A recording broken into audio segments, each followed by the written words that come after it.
Oakland A's UK. Oakland A's UK. The Oakland A's UK.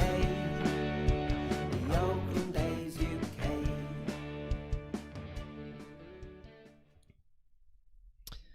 Hello and welcome to the Oakland A's UK podcast, Season 2, Episode 2. This is a special episode today, not just because it's Desmond Tutu. No, we are trying something new this time with the podcast. We're going out as a live stream. So we're going out in glorious Technicolor on our YouTube channel. We were supposed to be going live on the Twitter as well, but that's not quite working for some reason. So we've had to do a little manual thing in terms of just posting a link, but I'm sure we'll fix that for next time. But thankfully, I'm not here on my own this week. No. I'm here with my fellow A's UK Dom. Oh, no, we're not. God, I've already messed that up. There we go. There we are. I pressed the wrong button.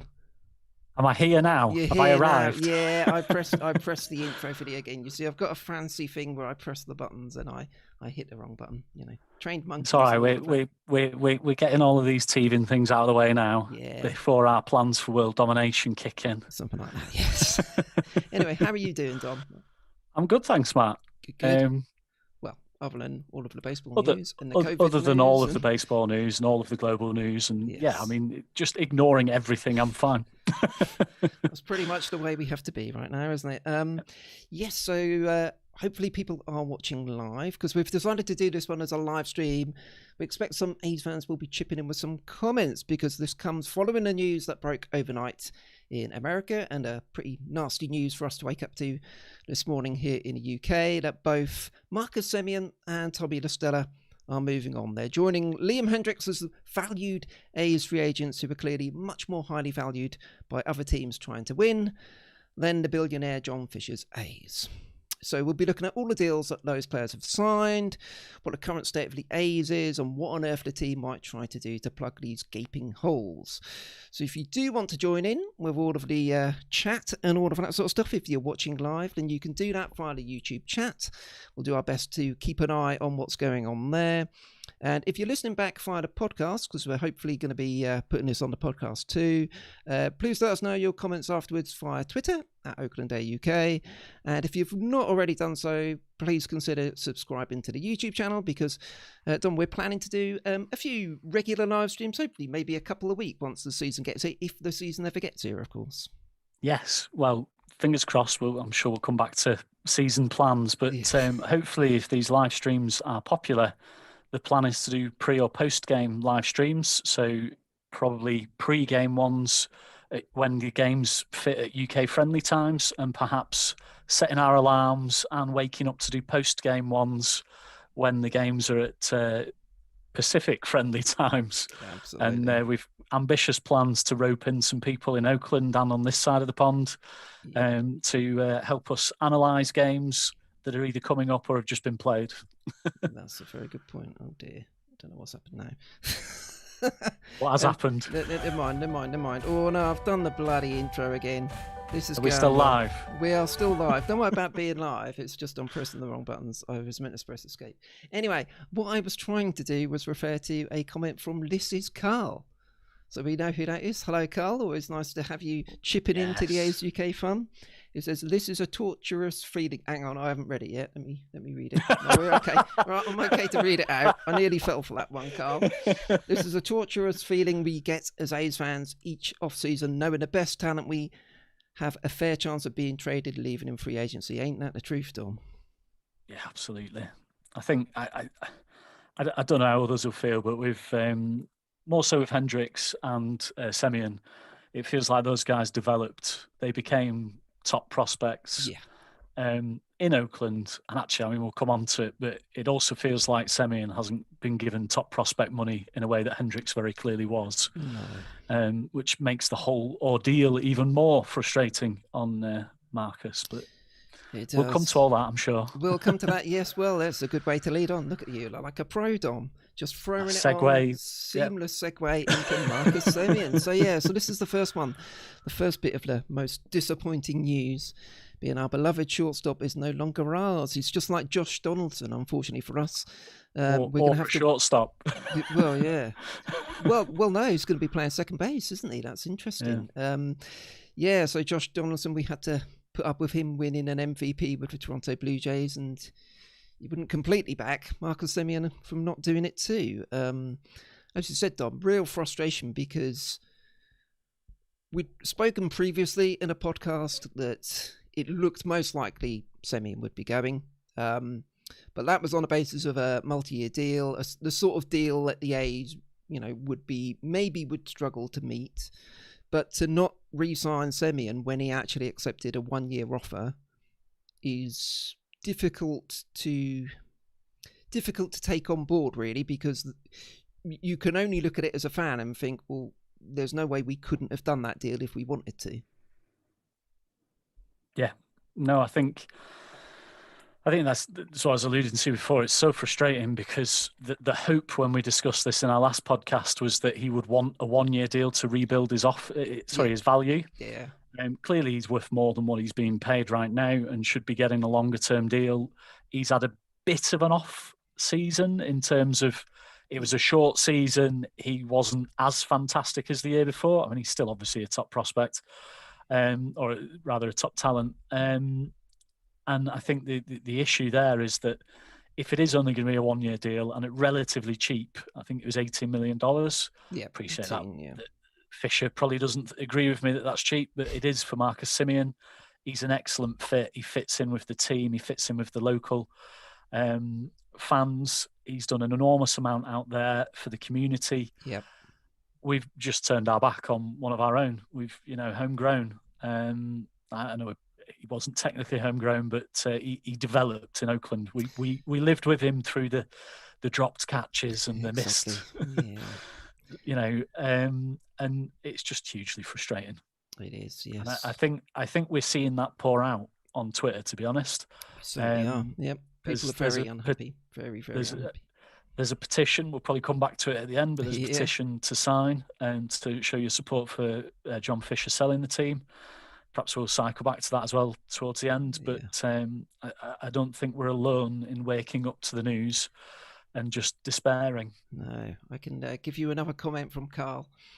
And it says, so what I was trying to do last time, I was trying to do a screen grab of it, and that ended up with me pressing the wrong button and playing the intro video game. But this time I've got it to work right. So now, Dom can't see this, by the way, but it's below us. This looks really professional in a sort of, not really professional, but just trying to pretend to be professional way. It says, it's as if we A's fans are prisoners of Abu Ghraib, and John Fisher is our daily operator of waterboarding. Thoughts, Dom? That seems like a classic Carl comment. It does. No, I think John Fisher has rightly or wrongly convinced the world that the A's are a small market team with no money. Despite him being a multi-billionaire. Exactly, yeah. We've not got debt. We touched upon that earlier when we were chatting before this started. Yep. A lot of other teams have. Money-wise, what have we spent it on? We saved money last season, right? Saved a lot of money, yeah. Again, it comes back to that point that if you can say, well, as not one of the bigger market teams, you don't want to take on a 7-8 year contract that could really, if that goes bad, then you're really hamstringing your budgets for years to come. It's a 1-year deal. What's the worst that can happen? It's a philosophy, isn't it? It's a choice. They're choosing to be cheap, basically. They're choosing to be cheap. They're still living off of a fucking book written in 2002. Pretty much, yeah. Well, it might have been written after that, but you take the point. And it's just frustrating. Yeah. I think fans in Oakland deserve better. They've had a torrid time, with the Raiders leaving and the Warriors skipping town and then Yep. writing Oakland all over their basketball court. Yeah, Oakland forever after you've just moved to San Francisco. yeah. I think I'll leave it there because I don't know what I'm talking about and people No. will pick me up on it. But There was something, I think the court said that they did have to pay back $10 million or something like that. I saw that earlier today. So, yeah. But yeah, no, A's fans have been treated like that. And unfortunately, you know, there's a quote from Susan Slusser on Twitter where she says the A's were not making the qualifying offer to Semien, which would have been similar to what he got, because they didn't want to, they didn't make him an offer because they didn't want to insult him.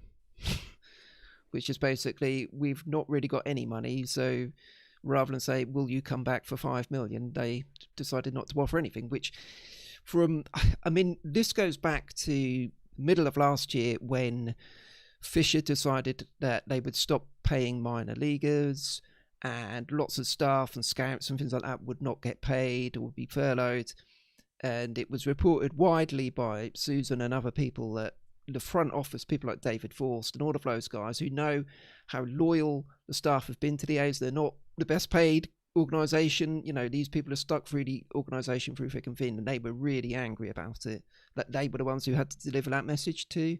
And, you know, that's the position they're in, isn't it? It's like they can't go to Marcus and say, look, here's a competitive offer, because the owner isn't giving them a budget to allow them to do it, however much they would want to. I'm sure they would. You know, why would you not want to sign Marcus Semien on a 1-year deal? Because if you don't, as we'll come to, how do you replace him? yeah, it's just gutting, isn't it? I mean, Yeah. you can't turn down an offer that's never made. You can't accept an offer that's never made. It's just depressing. It is, yes. And to kind of, well, to make it more depressing, I mean, you look at Toronto's off-season so far. I think they're announcing the George Springer deal today. So he's obviously moved from the Astros. That's a 6-year, $150 million contract. They brought in various other people, but I mean, it's what you would expect from Toronto, because Toronto genuinely is a big market. You would expect them to be spending that sort of money, but they've built a really good young core there, and now they're spending the money, and that's what you want every team to do. And there's no reason why every team can't do this. Like you say, we just choose not to. Fisher chooses not to, unfortunately. And it's frustrating because we had a really good young core. yeah, We still probably do just about. Like, we still got a really good yeah. rotation, good young rotation. Which reminds me, actually, I'll slip this in now. I'm going totally off piste here, Matt. that's fair, You'll get upset with this. I was looking at the roster online and saw that Jesus Luzardo was born after my first A's game, and that depressed me slightly. That's tough, isn't it? It's like the minute when that means Stomper, Stomper, who was introduced. So my first ever game was the day that Stomper was introduced. So Stomper is older than Jesus Luzardo. Yeah, exactly. Yeah. Good God. Okay, we've got another comment. So maybe I can do this one again. Let me see. Again, this isn't the most streamlined professional production you're ever going to see, but we're getting there. We're getting there. Here we go. So let me see. I can grab this. Here we go. Here we go. Enter.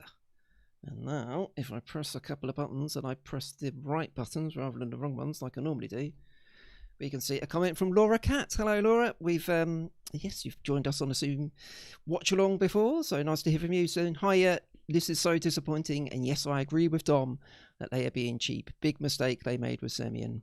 Sad face. We're all very sad about Marcus going, and that leads me on to some comments from Susan Slusser, who very kindly retweeted the video of the poem I did for Susan, and there were a few San Francisco Giants fans who clearly don't have a sense of humour, but that got viewed over 6,000 times, so that was quite nice. But it's all right. We got the dig in before they didn't have a sense of humour, so it's all right. Well, that's very true.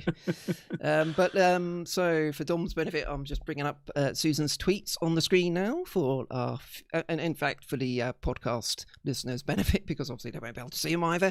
But yes, so Susan, although she's now moved over to the Giants beat, says, I know I'm off the beat now. But the A's not doing a 1-year deal for Semien under the qualifying offer is not a good sign for the direction the franchise is taking. They've been telling agents they have no money. I guess they really don't, considering Semien's importance to the team community. And then she goes on to say, you know who won't like this Semien news much along with A's fans? All the players, including any of the A's ever might have had any hopes of signing longer term. How damning a comment is that? Incredibly, yeah. Yeah. Yeah, I mean, if you're Olsen and Chappie and some of the young pitchers, you're looking at this, you know exactly what's happening. You're not staying in Oakland, are you? No, exactly. No. And there's a another one which Susan retweeted. So it's a guy called Scott Ostler who often writes columns in the Chronicle, and by all accounts, I think is the sort of person who A's fans generally don't like. He's definitely Marmite in the Twitter sphere. Yes, but he's written a column which, frankly, is difficult as an A's fan not to agree with. And there's a quote from him here: "The A's can't go on as they are, rocking the worst business model in sports. Maybe MLB will step in and encourage a change of ownership. Or maybe owner John Fisher finally will admit he can't, or chooses not to, play with the big boys, despite his net worth of $2.9 billion, according to Forbes." I mean, doesn't that put it into context, really, Dom, that this is not, like you say, this is not a small market team. This is not a team run by someone who hasn't got much money. It's a choice not to spend. It's a choice. Yeah, absolutely. Okay, thank you to Carl to say, I appreciate your production efforts, Matt. You are doing fantastic like a kitty cat. Good. Oh, nice. Is Carl communicating with you in haikus now? We should encourage that. We never know with Carl, do we? We love you, Carl. What we don't like is the A's being cheap. And I did a bit of research on this in terms of where's the money. And this is one thing that really annoys me. I mean, it annoys me about the whole Major League Baseball approach to COVID. But it's one of the differences, and I know you know this probably, Dom, with your economic head on. But one of the differences in the States is that private companies don't have to, although they have to file accounts, those accounts are kept private in the States. Whereas private companies in the UK or in Europe, you can still see the accounts on Companies House in the UK, for example. So we can now go on. I know Chelsea Football Club recently published their statement of accounts. They've, like most clubs, they've got like Roman Abramovich owns this company with a funny name. It has about 20 different subsidiaries, one for the hotel, one for the car parking, one for the merchandise, one for the football club, and all of that. So you can see in great detail what the revenue was and what the actual situation is. So we don't have any of that for Major League Baseball because you can't see it. But what we're seeing from the football side, the soccer side, and I know it hit at a different point in the season for soccer, but teams made losses. Of course they did, because they had to pay back money to the TV companies. They haven't had fans in the stadium, but they were kind of more like £30 million, £25 million losses so far. And when you think about that, in European soccer, you can't just cut someone's pay. There were various discussions, weren't there? I know the government tried to step in with the Premier League and threw them under the bus, saying everyone should take a pay cut or whatever. But I think Arsenal were the only team that players who actually took a pay cut. A lot of them took pay deferrals of like 20% for 2 or 3 months. But so these teams, EPL teams, were not able to cut their biggest expense, which is player salaries. Major League Baseball teams were able to cut them. So in the A's case, the A's were going to spend $109 million on a 40-man payroll last year. They actually spent $37 million. So they saved $70 million of their outgoings. So how have they lost so much money? When they can cut all of that money out of their expenditure. They cut the number of draft rounds from 40 to 5. They cut the international signing pools down. How have they lost all this money? It doesn't add up. When you look at the facts in European, and again, it's different context, but when you look at the facts that you can see in public accounts, it doesn't square up with what Major League Baseball is trying to tell everyone. Yeah, I mean, at worst, they can't have lost that much because the wages that they paid were in proportion to the number of games played, exactly, which they must have had TV revenues from, and you know, the shared revenue from that. One of the big differences, though, is that the accounts we've seen for the football clubs will have had, most of them have summer year ends for their financial year end. Yeah, like So most of June them will have had 30th. half of a year worth of their stadium revenues, whereas the Yeah. A's will have missed an entire year worth of stadium revenues. Yes, that's true. But yeah, I mean, it's difficult to understand. It's also difficult to understand when the franchise is worth so much and is relatively debt free, apparently. Yeah. Why we're not borrowing to see our way through this? Yeah. Yeah. I mean, to use the Chelsea Football Club example, there were a couple of years ago when Chelsea fell out of the Champions League, and they lost something like 190 million in a single year or something. Roman Abramovich just stuck his hand down the back of the sofa and put the money into the team. I know that's a bit of a different scenario, but it's the sort of thing where he's made so much money out of that club anyway that I think the one thing we can't hold against Fisher is that he's a stooge of Putin. I don't know. Hasn't he given money to? Didn't he give money to Trump and all of those sort of people? I don't know. Who knows? Almost certainly, yeah. I mean, they're all at it, aren't they? But yeah, when you look at even looking at the coming season, we'd be 24th in the majors with our projected payroll.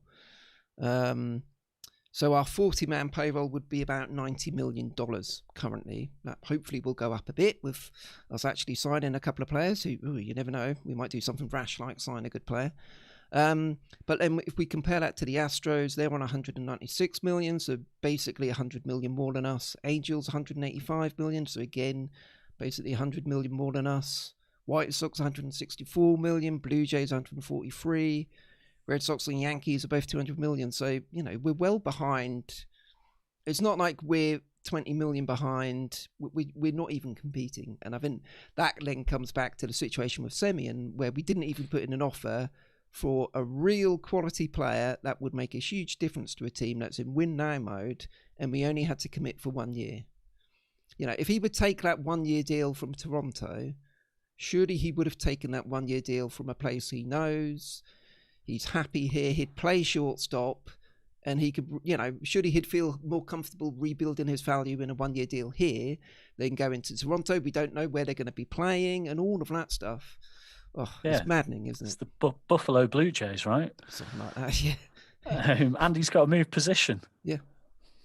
Which I didn't think he would do, to be honest, because, as you mentioned earlier, he's worked so hard to turn himself into a good shortstop, to move off it, especially with that 1 year deal, because then when he becomes a free agent next off-season, is he going to be looked at as a second baseman from now on? Potentially. And that would reduce his value, This is all with money. You can make a reduced offer. I'm not saying that they should. I'm just saying that they could. Clearly I think they should have paid the man what he's worth. But yeah, very frustrating. And the frustration goes on to Tommy Stella, because it's been confirmed just before the podcast we're recording that the Giants have basically agreed a 3 year deal. I don't know the dollars yet. They hadn't announced those as yet, but it's just pending a physical apparently. And I mean, for him to go to the Giants, that's bad enough anyway. But we've spoken about this before, Dom, in terms of the podcast, that he fitted in so well, so quickly. And you take a guy like Semien, who, despite being quiet, is known as being a leader, a really key part in that clubhouse, which is what Susan was going back to, I think, really, about how upset the other players will be to lose a guy like that. The last thing, surely that makes it all the more important to bring back an experienced player like Tommy Stella, because now we've got 2 holes to fill rather than 1. Yeah, two holes in our infield. Yeah, right up the middle. And I'm not expecting us to sign people. I think you're going to see Tony Kemp and Chad Pinder playing there. Christ almighty. No, I'm serious. I think that's the plan. Like, if we can't afford to pay Semien for a year, or make some sort of offer to Stella, then if we do sign someone, they're not going to be obviously preferable to Kemp and Pinder. No, I mean, I was just looking at the list. So, Andrelton Simmons, great shortstop, we know defensively, played with the Angels recently. He's agreed a $10 million contract with the Twins. Didi Gregorius is another guy out there. Looks like he might be going back to the Phillies or Reds. That's what he's looking for 30 million over 2 years, so we're not getting that from us. At second base, Colton Wong is a good player, ex-Cardinal, but John Morosi from Fox and MLB Network tweeted out yesterday the Cardinals, Tigers, Mariners, Rays, Cubs and Phillies are among the teams to check in on him. So let's face it, we're not going to get him then, are we? So my list ended up with, is Jed Lowry still alive? If he is, let's have him. Potentially, yeah, potentially.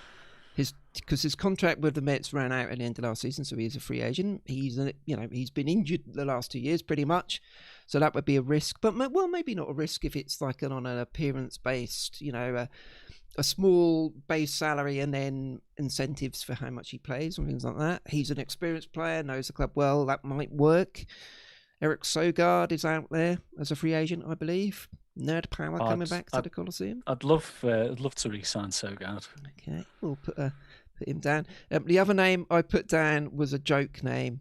The initials are AR, and he's a guy who played in Korea last year. You're not going to make us popular here, Matt. No, exactly. No, I'm definitely not suggesting we should sign him. Don't you worry about that.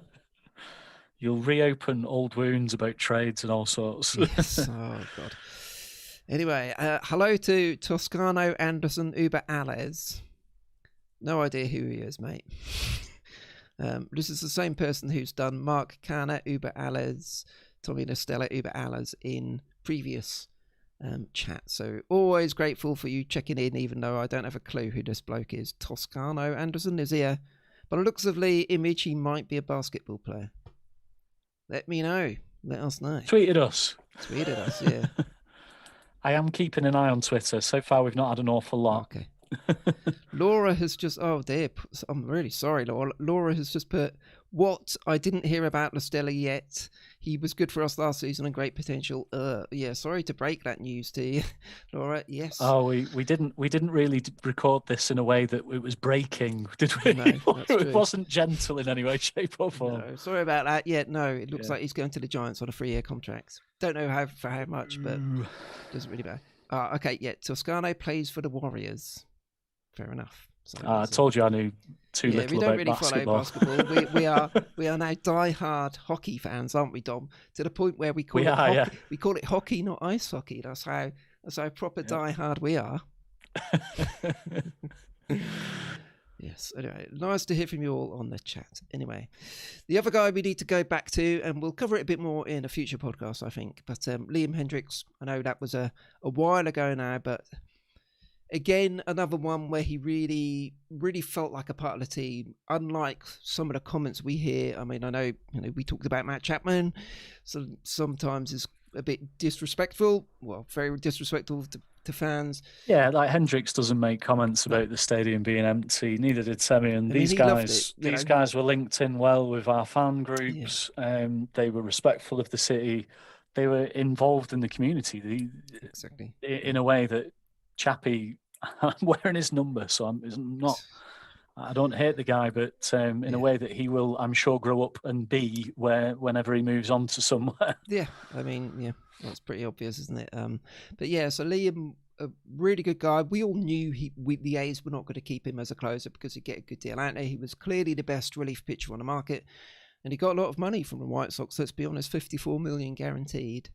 And it's a weird deal, isn't it? Because like the fourth year is for $15 million, but they'll either pick it up or not pick it up. And if they don't pick it up, he gets $15 million over 10 years. So for the next 10 years, he'll get $1.5 million every year from the White Sox. I mean, that's a good I'll just have that bit, Then want the rest. Just give me the 10 years, $1.5 million. That'll do me. Yeah, he's landed on his feet there, Liam. And fair play, he deserves it. He's worked so hard to become the closer that he is. It does feel, whilst I'm really not trying to be disrespectful of Liam in any way, shape or form, but for a guy who has had effectively 18 months of real stud closing ability, feels a very heavy price to pay. It is, yeah. I think that's set a record for the closer, right? Something like that. And yeah, like you say, it's only really been the last 18 months he's really come through and been quite at that elite level, isn't it? Aside from the games he plays against us, good luck to him. Yeah, exactly. I mean, we saw in the Wildcard Series last year how good that White Sox team is, the likes of Tim Anderson at shortstop and all of the young talent there. So they're going to be a bit of a force. I mean, well, the wild card there is Tony La Russa sleeping at the wheel, so to speak. Yeah, they excite me, the White Sox. I think they'll be good to watch. And as I say, I wish Liam good luck in a way that I can't, I'm afraid, wish Tommy good luck. No, I hope he loses every game. Yeah, exactly. Sorry, Tommy.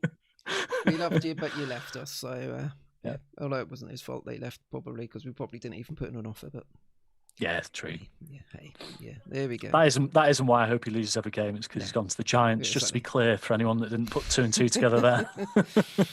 And in terms of Liam moving on, so we know he's left. We've got 2 other key veteran presences in the bullpen over the past couple of years. The Joaquim Soria, Yusmeiro Petit. They're both still out there on the market. I know there have been various tweets from national reporters saying pretty much every team in the West has checked in on Soria.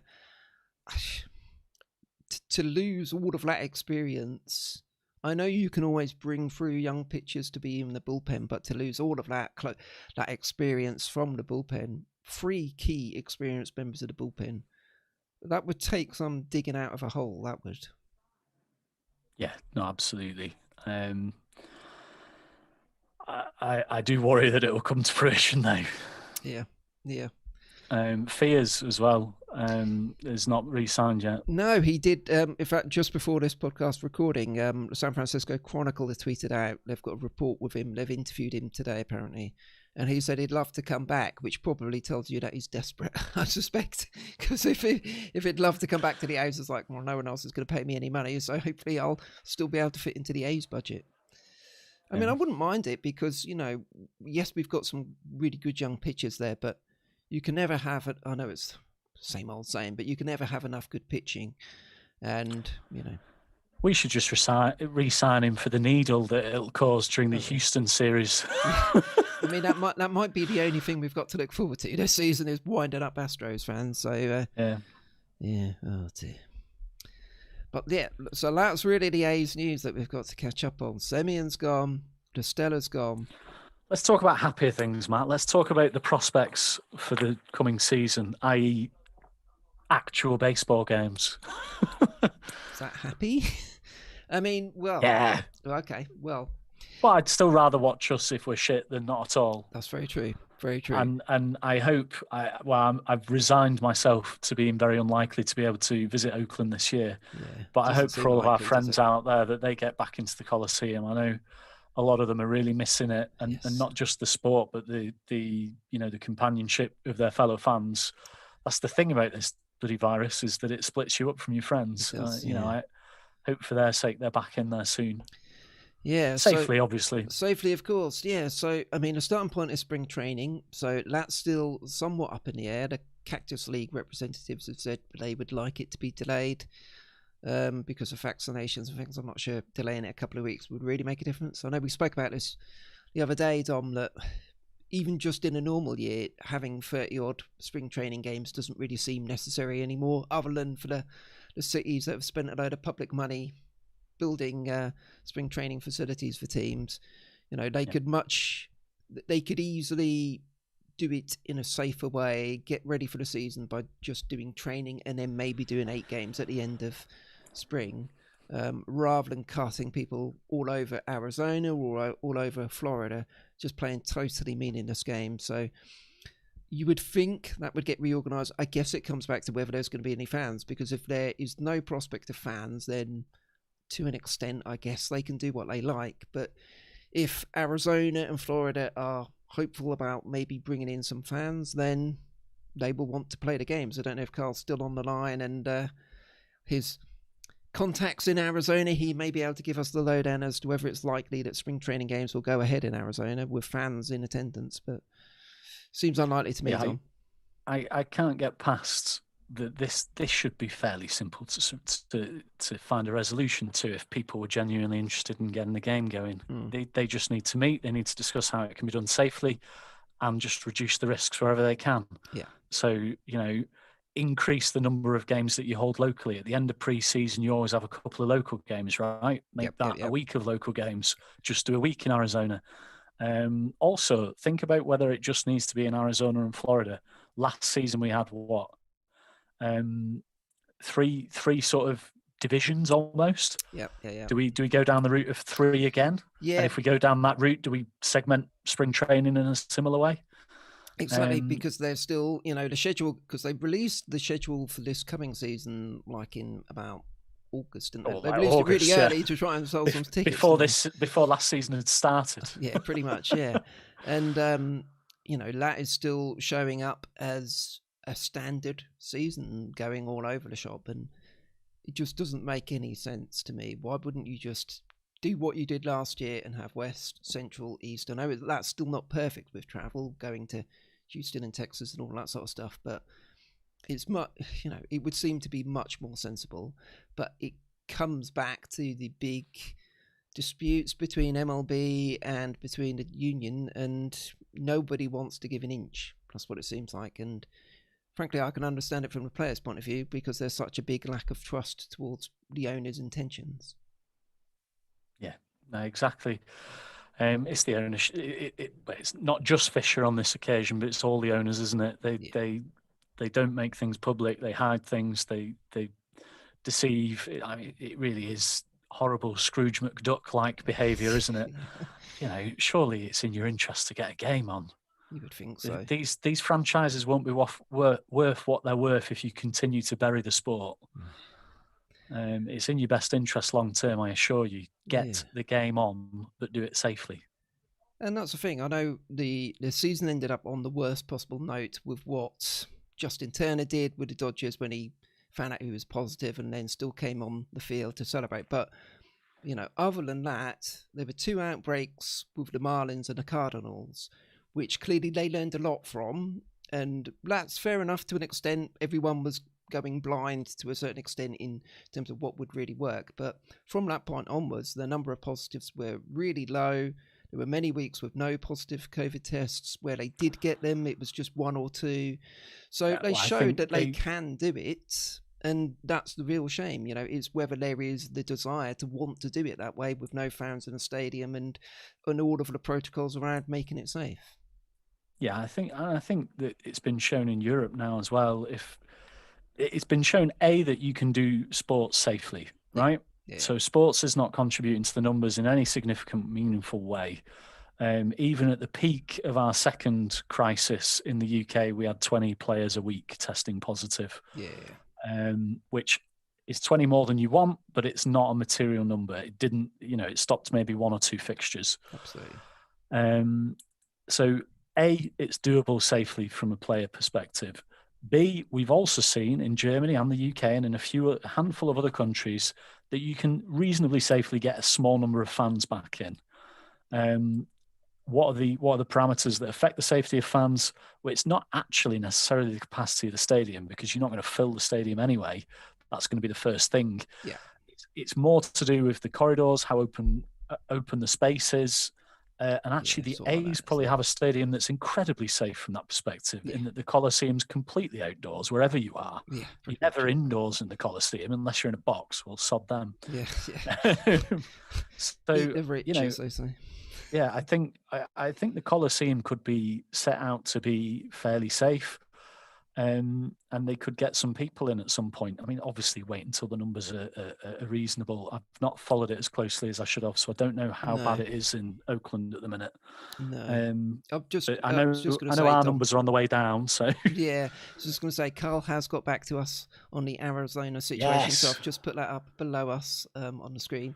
The Cactus League, Maricopa County officials are trying to get MLB to start spring training in March instead of February due to current infection level here. That seems sensible to me. It's not too bad in this area, but the infection numbers haven't subsided, so I can understand the reason to delay. Yeah, that makes, what really is the difference? Every year, players complain like mad. Spring training is at least 2 or 3 weeks too long. That they don't need it. Yes, pitchers need time to build up their arm strength, but they don't need the games to do that. So what is the harm in cutting it back a couple of weeks? It just seems completely nonsensical not to do it. Yep. So whether they will see sense is another matter. But hopefully they will, because we've really enjoyed the football, the German football, the English football. We're enjoying the NHL now. It's tough not having sports, and yes, it's inconsequential in many ways to what else is going on in the world, but it's, we really miss it when it's not there, and it's a nice little light at the end of the tunnel if we can look ahead. There's not a lot we can look ahead to at the moment, is there, in terms of, like you say, going on vacation and things like that. So knowing we've got a baseball season to come would be really big for many, many people, wouldn't they? Yeah, no, exactly, Matt. Sports, I think, is helping. We started at the beginning when you asked me how I was, and I was struggling to list the positives. Yeah. Well, sports probably the positive, isn't it? It is, yes. And a baseball season would be great. Just getting back in touch with people, our friends on Twitter, our friends in the States, our friends across the UK and Ireland. Hi, Niall. Niall, yeah. So, it'd be, and in France. The yes, French A's have been French liking A's. stuff on Twitter today. Good stuff. So it would be nice to get a baseball season. And they've had, the thing is, they've had plenty of time to plan this. Yeah. And yet we're 2 months away from, half a month away from what should be the start, 2 months away from what should be opening day, and we don't know any better. It's a piss up in a fucking brewery. It is. I mean, I think it is the 1st of April is meant to be regular season start, which potentially will be quite apt. April Fool's Day. Yeah. But Laura has just messaged as well. We'll miss you at the Collie Dom if fans were ever allowed, and your sweet daughter. So that's a nice message from Laura. Thank you, Laura. Sweet daughter? Is she always sweet, a daughter? No, she's a pain in the arse. Okay. She's in there now, refusing to go to bed. Love her though, obviously. I'll miss everyone in Oakland. I'm still, cautiously optimistic. If the travel routes open up, I've got a sister over there, so I am allowed to travel to the States. It would be nice to try and get out there, but it does need to be safe. It does. We'll see what the vaccinations are doing. I know we've gone past 10% of the population now have had the first jab. I think it is in the UK, so that's at least a starting point, isn't it? So, yeah. Anyway, I think we've tried to redress the balance of all of the bad news with a bit of positivity there in talking about the coming baseball season. We'll have to wait and see how that develops over the next couple of weeks, and hopefully there will be some spring training. Seems no reason not to, but probably a little bit delayed, and then a proper full baseball season for us all to enjoy. All of the ups and downs. Unfortunately, there could be a few downs for us if we don't sign a few players. I don't know who on earth they're going to put up the middle. Well, I guess like you say, Pinder and Kemp, maybe, but maybe by the time we do our next podcast. What does the banner say, Matt? Better than nothing. Better than nothing, yeah. Tony Kemp, better than nothing. Harsh. Possibly. Anyway, that's been a lot of fun. So, other than a couple of technical snafus right at the start when I pressed the wrong button, it seems to have looked okay and gone quite well. Thank you for everyone. There's a whole bunch of people who've been commenting on the YouTube, so I've been able to pick out a few, but thanks very much for everyone for listening and for joining in. If you're listening to the podcast, as I mentioned earlier, please do consider subscribing to the YouTube channel, because we'll be doing these live streams a couple of times a week once the season gets here. We'll be doing maybe some pre-game ones ahead of day games, for example.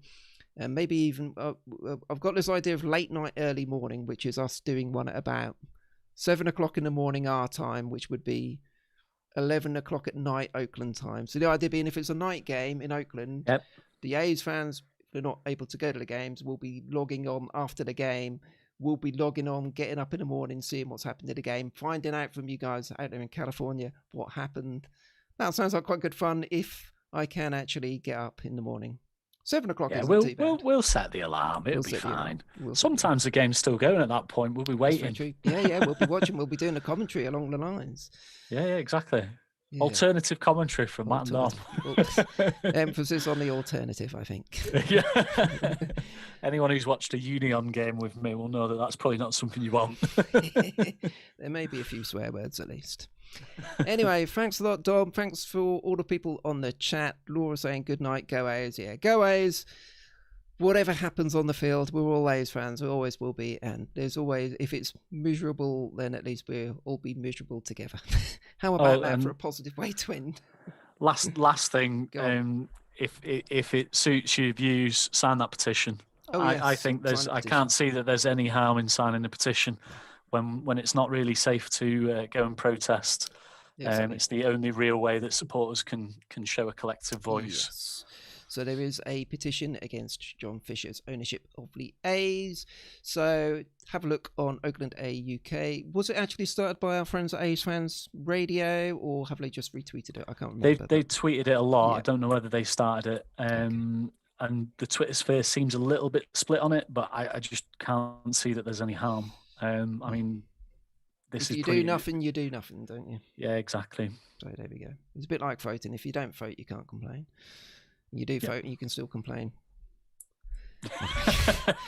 Anyway, on that note, thank you everyone for watching. Thank you for listening to the podcast, and we'll be back fairly soon, I would think. Let's hope that when we come back, Dom, we will have news of some wonderful, amazing signings, and we'll all be much more optimistic. What do you think about that, Dom? I think our next podcast will be more upbeat anyway, because we're going to be joined by some guests. Yes. So... And you won't be doing your dry January by that point, potentially. Or is it still dry January? No, it's still dry. It's 4 more God. days, Oh, and the no. plan is to record it on Saturday. So I dear. will still be dry. Okay. The one after that, I mean, you don't want to get me Yeah. right at the start of February, It's because gonna I'll be be a messy. lightweight. Going to be a bit messy. Anyway, yes. There's always reasons to be optimistic, and we'll try and be a beacon of optimism for you all A's fans out there. So again, thank you everyone for watching live. Thank you for watching on repeat, and thank you for listening to the podcast later on. Thanks a lot for joining me, Dom. We'll see you all soon.